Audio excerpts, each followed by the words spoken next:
everyone, and welcome to Pulse of Wisdom with Nirmal Bang. I'm Avan Dubash. Have you ever breezed through the airport seamlessly when you're ready to take a flight with facial recognition and digital ID verification? Yes, DigiYatra, India's first of its kind air travel app, has facilitated this. They launched in 2022 and they use facial recognition technology for contactless airport processing. And that really makes the lives for all of us travelers so much easier. They're available at 24 airports in the country and have facilitated more than 45 million seamless journeys to date. So let's understand what this means for travelers like you and me, what it means for the business, how they are leveraging technology, what their long-term expansion plans are, and how they manage to have an impressive daily average of 30,000 app downloads on the benchmark, really setting the benchmark for digital travel solutions. So joining me right now is Suresh Khadakbhavi, who is the CEO of DigiYatra Foundation. So let's just understand how exactly this works. The fact that it's contactless, digital, and I'm sure a lot of us have experienced using DigiYatra. Tell us a little bit more. And then you got the milestone of 10 million downloads. What does that feel like? The feeling is really like, amazing sort of a feeling, right? Having 10 million users within 2 years. It's a fantastic sort of an achievement, and credit goes to our airport shareholders, right, who have played such a great part in actually getting DigiYatra rolled out at 24 airports. And taking a few steps back, right, when we started this journey, the way this whole journey began was when we were in the year 2015.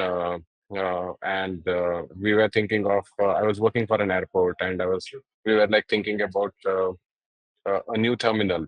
And in that new terminal, we were having a brainstorming workshop on what is that passenger experience that we would want to give to our users.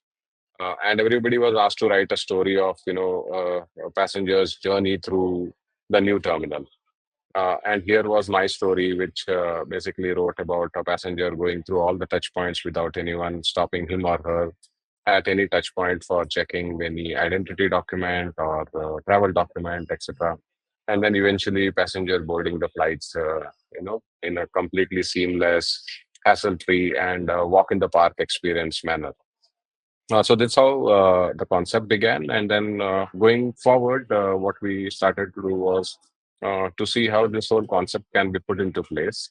And that's when, India as an aviation industry, the aviation industry in India basically was growing leaps and bounds, a staggering growth of 20 to 25% at some of the airports in terms of passenger growth. And managing passenger growth uh, was possible either by building new, bigger terminal buildings or by enhancing your airport processes itself.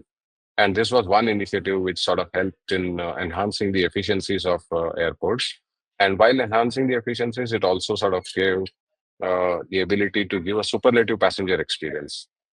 So for a change, somebody was thinking of the customer first, and what is that experience that the customer goes through uh, for any process, right? And this at this airport, I'm sure that you have traveled so many times, and you would know that the pain of pulling out your identity card document, also your travel document, and every time fumbling with these documents, taking care of your baggage, maybe if you're traveling with kids, taking care of the kids, all becomes some sort of a stressful sort of an experience.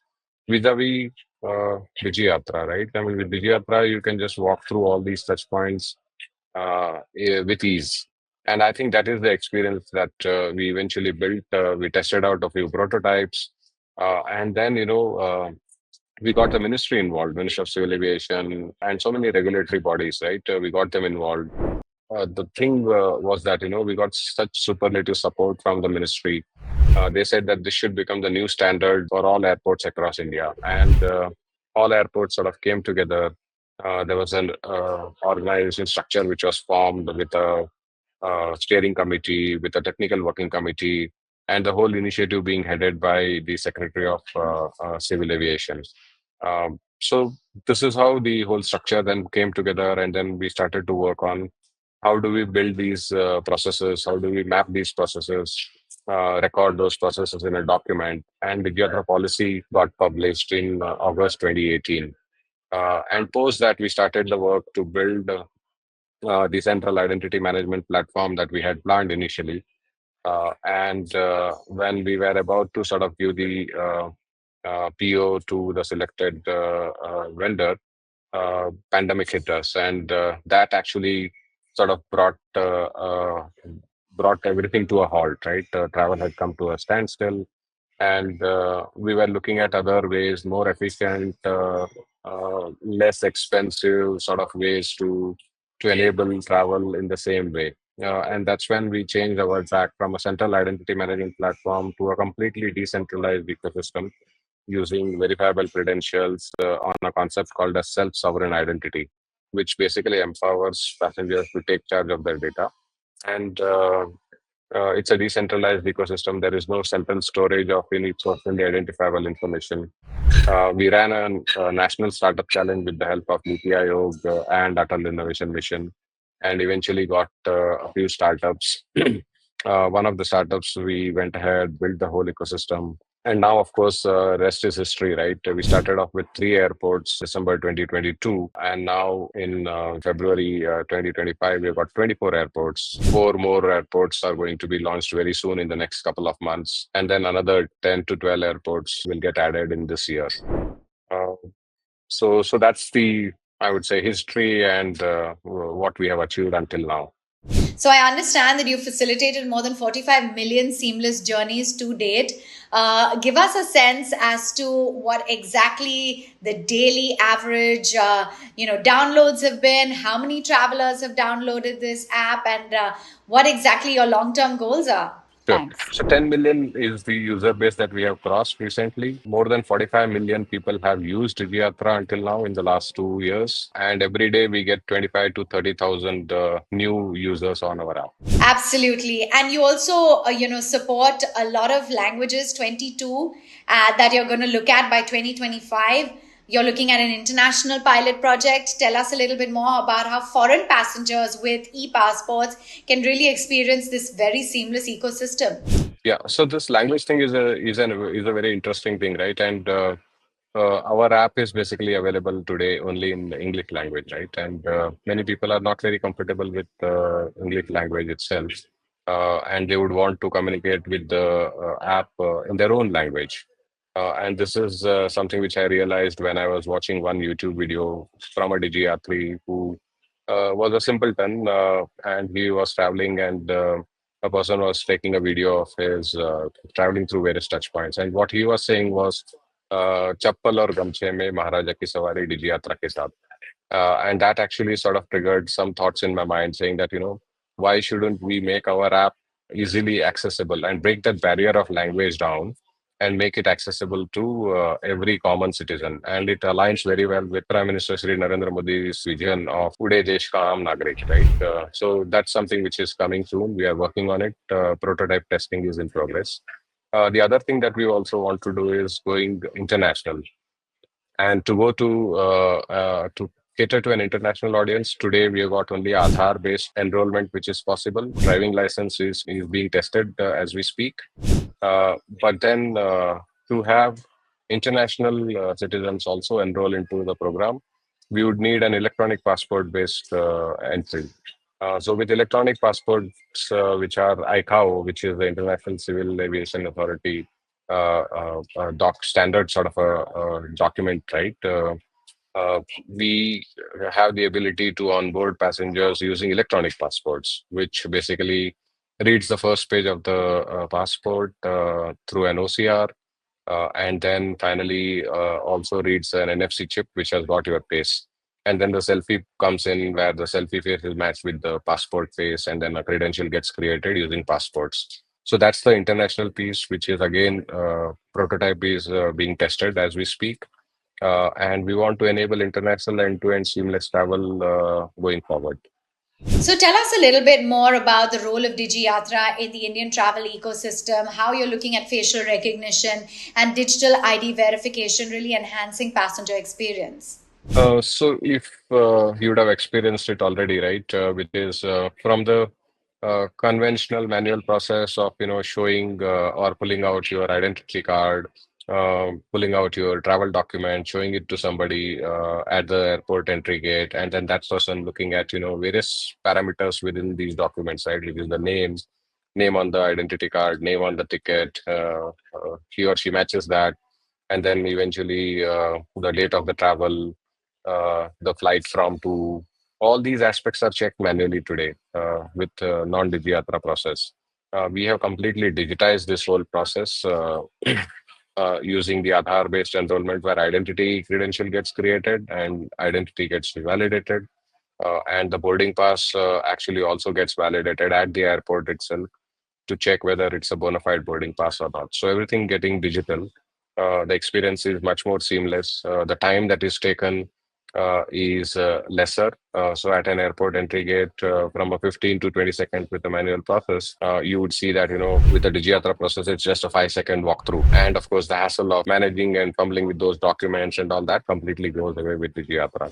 So I think it is convenience and efficiency, both we are trying to bring with DigiYatra. What about data privacy? Because I think that's a big concern. Yeah. So from the time we started DigiYatra, right, from 1st of December 2022, we have been an ecosystem which has been built on self-sovereign identity. And this is something built on W3C standards, and you can look it up as well.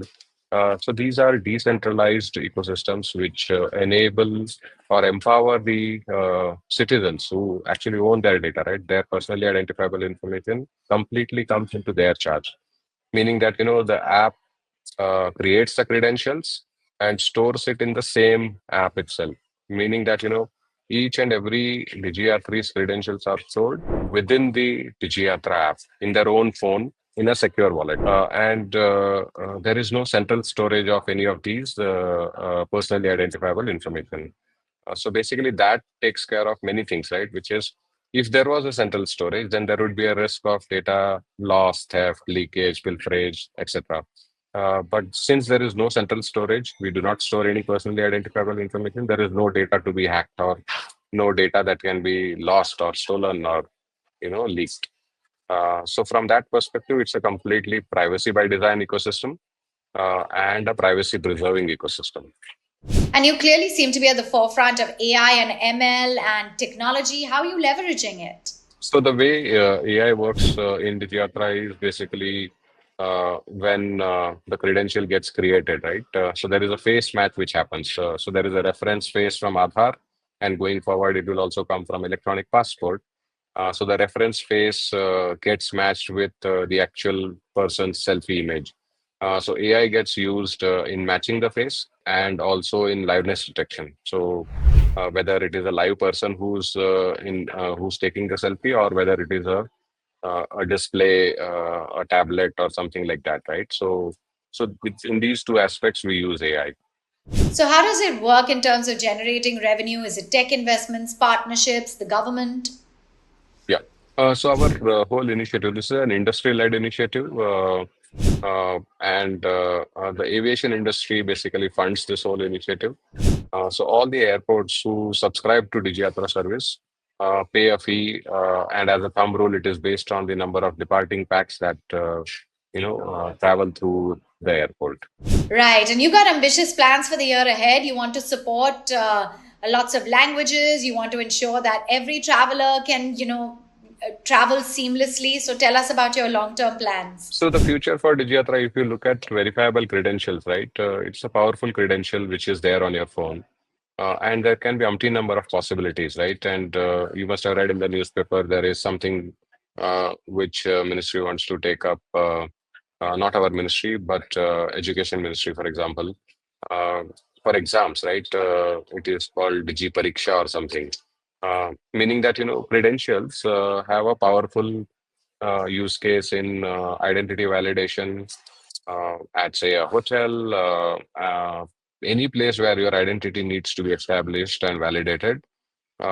this is a credential which can be easily used. So going forward, we will obviously have multiple such possibilities, and we are exploring these with various ministries also. So good speaking with you. Thank you so much for joining in and telling us more about DigiYatra. Thank you, Avan. Thank you.